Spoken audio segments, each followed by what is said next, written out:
この人ですね。以前もこれ使ったことがあるけれども、さて場所がね、またヒスパニアに飛ぶので、位置変えてみましょうか。ぐっと。行くぞ、手加減はしない。ちょっとぐーっとカルダーダッシュに。全力で戦うのが、せめてもの礼儀か。みんな、ごめん。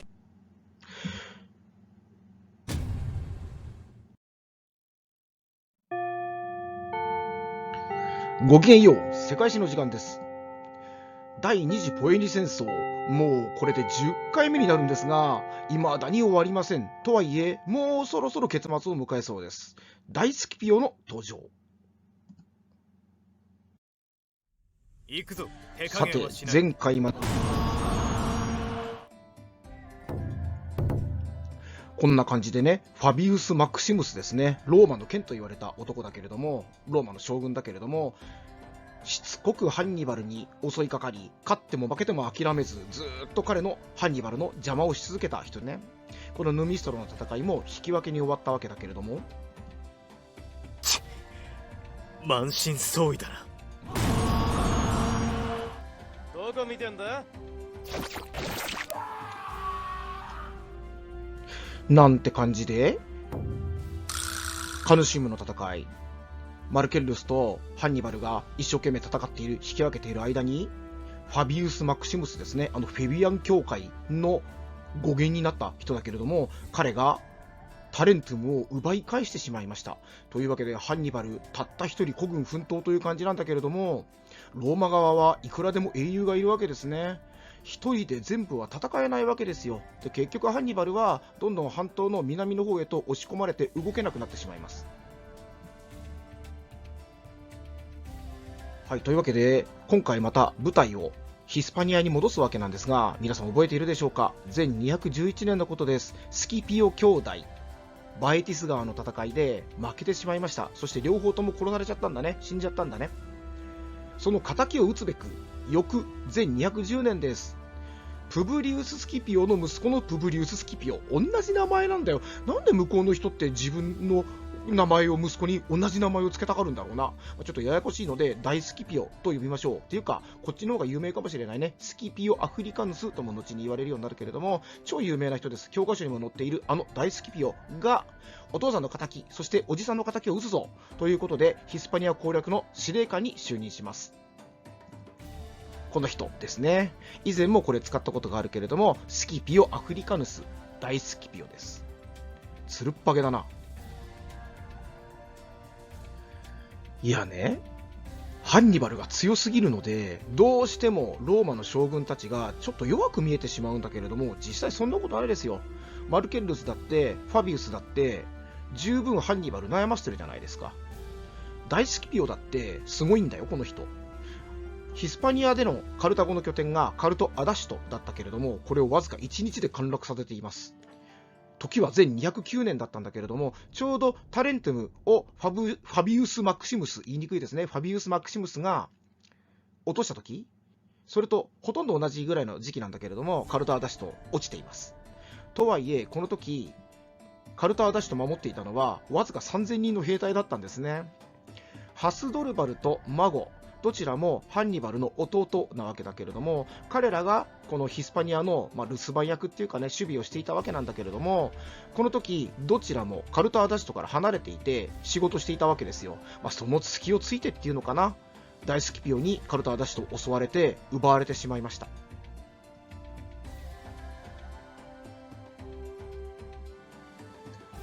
さて場所がね、またヒスパニアに飛ぶので、位置変えてみましょうか。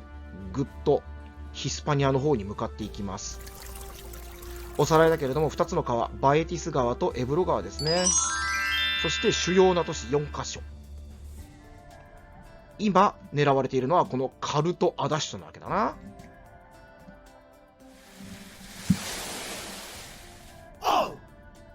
行くぞ、手加減はしない。こんな感じでカルト・アダシトは海から陸から包囲されることになるんだけれども、ちょうどこの時、こんなの聞いてねえぜ、おい。なんて感じでね、ハスドルバルもマーゴーもカルト・アダシトから離れていたわけですよ。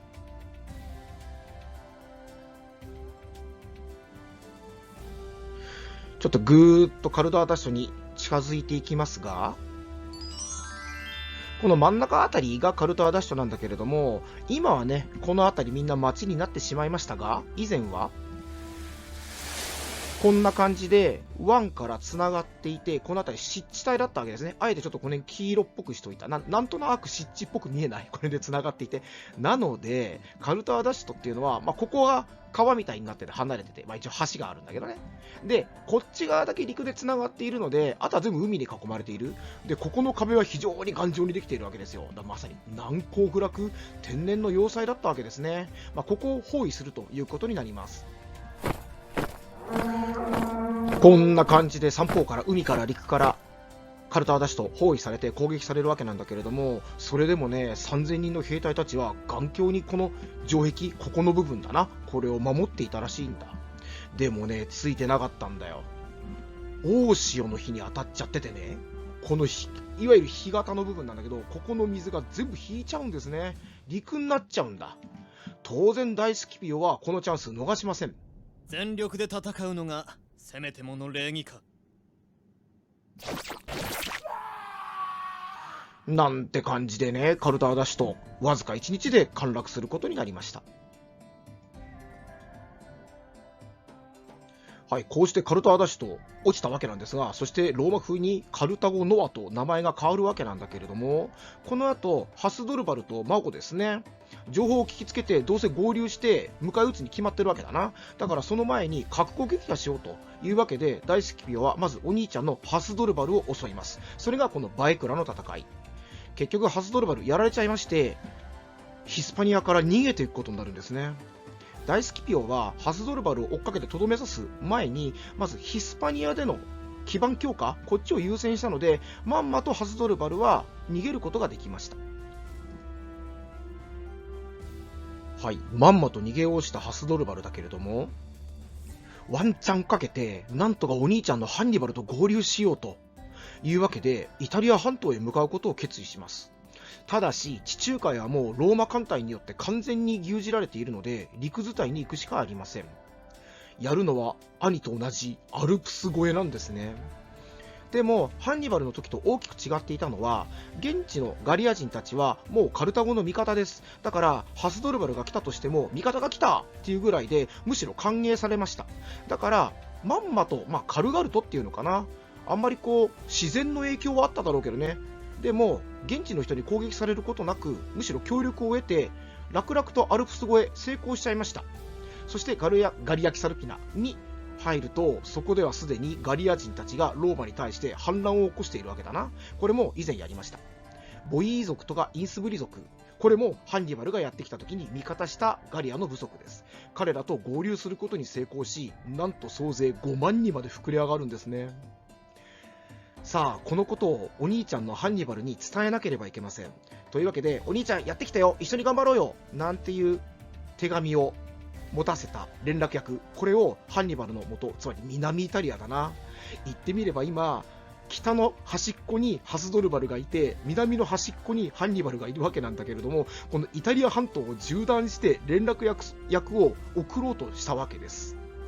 残念ながらこれローマに捕まります。そして作戦は全てバレてしまいました。逆にハンニバルは弟ハスドルバルがガリアに来ていること分かりません。ハスドルバルもお兄ちゃんにうまく伝わったかな、ちょっと不安だなと思っているうちに、なんとローマの大軍がやってきてしまうことになります。こうして始まったのが前207年のメタウルス川の戦いです。結局カルタゴ軍頑張ったけれども負けてしまいました。ハスドルバルもこの時討ち死にしています。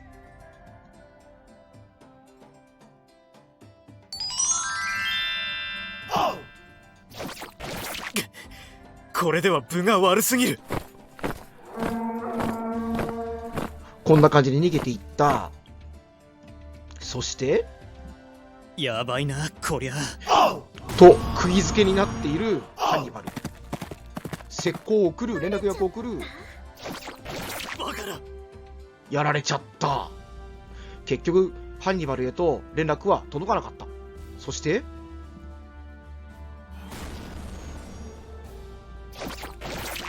みんなごめん。ハスドルバル、討ち死にしました。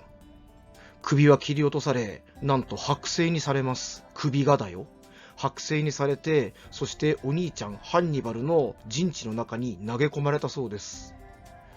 十数年ぶりに出会った弟が、首だけしかも剥製にされているのを見たとき、ハンニバルはどんな気持ちだっただろう。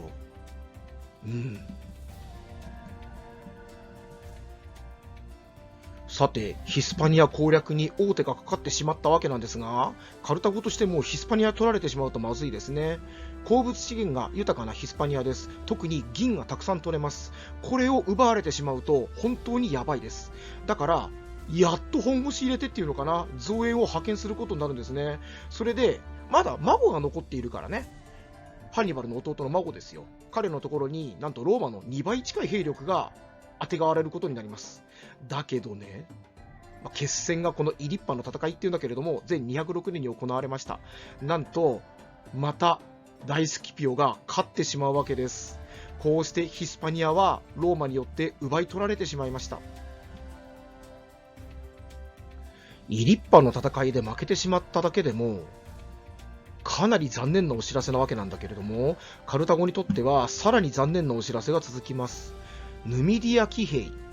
今までカルタゴとずーっと一緒に戦っていたハンニバルがどうして強かったかって言ったら、それはこのヌミディア騎兵に秘訣があったんですね。ローマよりも圧倒的に戦力の大きい、数も多いこの騎兵部隊を使ってローマの兵隊を周りからぐるっと囲んじゃう、いわゆる包囲殲滅作戦、これがハンニバルの得意技だったわけですよ。それをね、うまくやれたのがこのヌミディア騎兵がいてくれたおかげだったんだけれども、これがついにローマ側に寝返ります。同時にマケドニア王ピリッポス5世ですね。今までハンニバルと同盟結んでローマを牽制していたんだけれども、これがローマと講和結んでハンニバル裏切っちゃいました。こうしてローマはもう他の心配をすることなく、カルタゴに全力を投入することができるようになったわけです。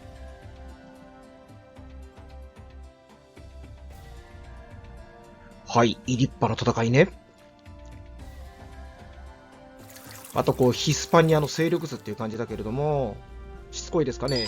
バヘティス川とエブロ川、そして主だった町々っていうことですね。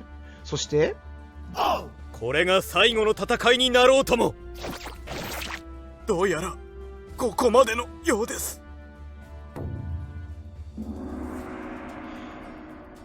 大スキピオ、ついにヒスパニアを制圧してしまいました。カルタゴにとってはもう絶体絶命って感じだね。はい、というわけでついにヒスパニア陥落です。カルタゴとしてはもう絶体絶命、王手かかったっていう感じなんだけれども、同じようにハンニバルもニッチもサッチもいきません。南イタリアの端っこに追い詰められ、送られてきたのは兵隊ではなく弟ハズドルバルの首でした。しかも剥製にされたやつ。もうあとちょっとで終わりだな。今回のお話いかがでしたでしょうか。面白かった、ためになった、そう思ってくださった方はチャンネル登録よろしくお願いいたします。作っている本人とても喜びます。それはそれとして、次回はついにザマの戦いですか。第二次ポエニ戦争に決着がつきます。乞うご期待。ごきげんよう。さようなら。